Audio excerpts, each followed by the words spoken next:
नमस्कार. आज आपण एका महत्त्वाच्या मतदारसंघावर लक्ष केंद्रित करणार आहोत, ओवळ्या माजिवळा.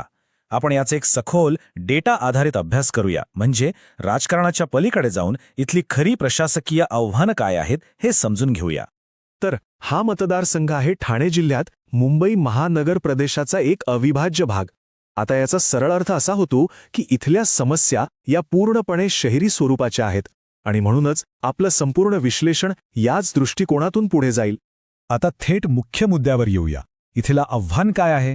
तर विद्यमान आमदारांच्या विजयाचं मताधिक्य तब्बल 1,00,000पेक्षा जास्त. हो, 1,00,000हून अधिक. हे आकडेच मतदारसंघातील राजकीय परिस्थिती किती स्थिर आणि गंभीर आहे हे दाखवतात. ठीक आहे, तर आजच्या या चर्चेत आपण काही टप्प्यांतून जाणार आहोत. आपण जमिनीवरील वास्तवापासून सुरुवात करू, मग तिथला जनादेश पाहू, राजकीय कोंडी का झालीये ते समजून घेऊ, आणि मग चतुर्मुख रणनीती, परिवर्तनाचा आराखडा आणि शेवटी डेटामधून प्रशासनाकडे कसं जायचं यावर बोलू. थोडक्यात समस्येच्या मुळापासून ते एका ठोस उपायापर्यंतचा हा प्रवास असेल. चला तर मग सुरुवात करूया पहिल्या भागापासून, जमिनीवरील वास्तव. म्हणजे इथले नागरिक रोजच्या आयुष्यात कोणत्या समस्यांना सामोरे जातात, त्यांचं जीवन आणि संघर्ष कसा आहे. इथली सर्वात मोठी आणि पहिली तक्रार आहे पाण्याची, सततची पाणी कपात. हे वाक्य बघा, रिकामी बादली हे एका तुटलेल्या वचनाचं प्रतीक आहे. खरं तर ही एक समस्या नाहीये, ही प्रत्येक घराची व्यथा आहे. आणि हे कुठेतरी प्रशासनाच्या अपयशाचं एक ठळक उदाहरण बनून राहतं. पाण्याच्या समस्येपाठोपाठ दुसरी मोठी अडचण आहे घरांच्या वाढत्या किमती. आकडेवारी बघा, फक्त 3 वर्षात मालमत्तेच्या किमतींमध्ये जवळपास 46% वाढ झाली आहे. म्हणजे विचार करा, या प्रचंड वाढीमुळे सर्वसामान्यांवर किती मोठा आर्थिक ताण येत असेल. स्वतःच्या घराचं स्वप्न खूपच महाग झालंय.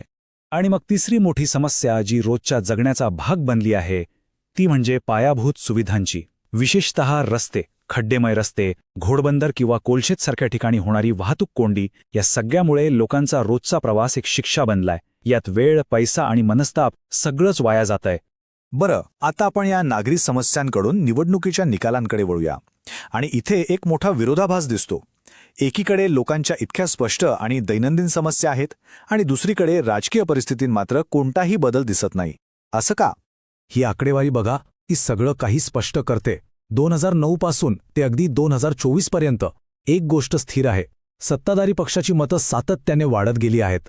पण दुसरीकडे विरोधी पक्षाची मतं मात्र कायम 17% आसपासच अडकून राहिली आहेत. एक दशक उलटून गेलं, पण हा आकडा काही बदलत नाहीये. हे चित्र आणखी स्पष्ट होतं जेव्हा आपण मतांच्या टक्केवारीचा हा चार्ट पाहतो.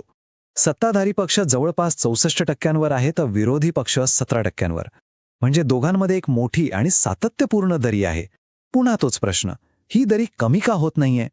आणि हाच तो कळीचा प्रश्न आहे. एका बाजूला नागरिकांच्या समस्या आहेत, तक्रारी आहेत, पण निवडणुकीचा निकाल मात्र कायम तोच राहतो. असं का?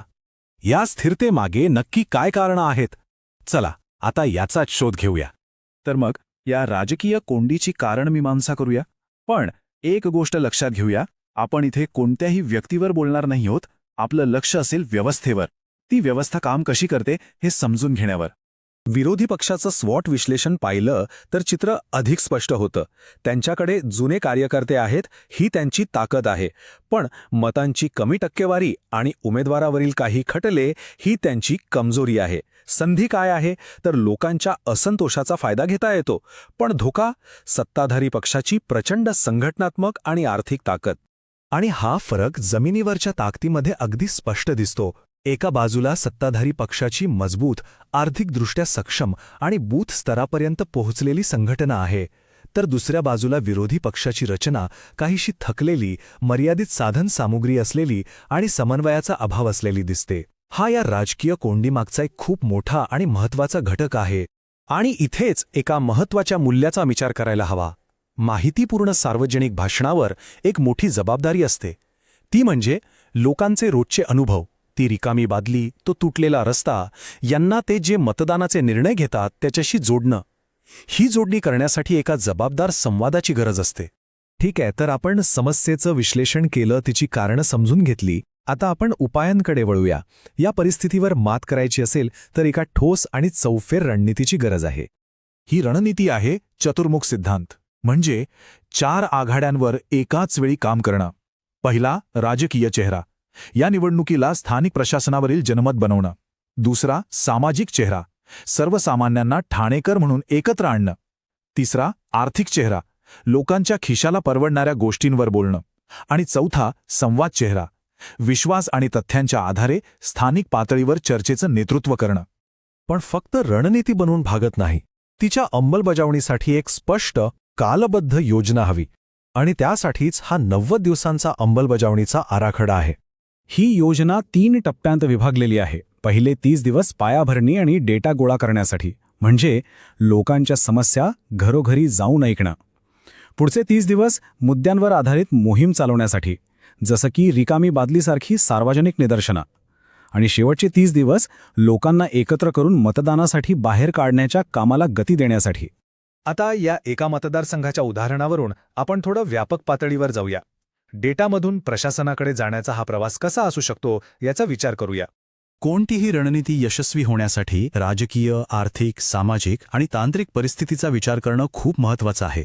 म्हणजे राजकीय पातळीवर स्थानिक अपयशांवर बोट ठेवणं, आर्थिक पातळीवर महागाईसारख्या मुद्द्यांवर लोकांना एकत्र आणणं, सामाजिक पातळीवर ठाणेकर अभिमानाला साथ घालणं आणि तंत्रज्ञानाच्या बाबतीत चुकीच्या माहितीला तोंड देण्यासाठी डिजिटल साधनांचा प्रभावी वापर करणं. आणि हे सगळं करत असताना एक गोष्ट विसरून चालणार नाही.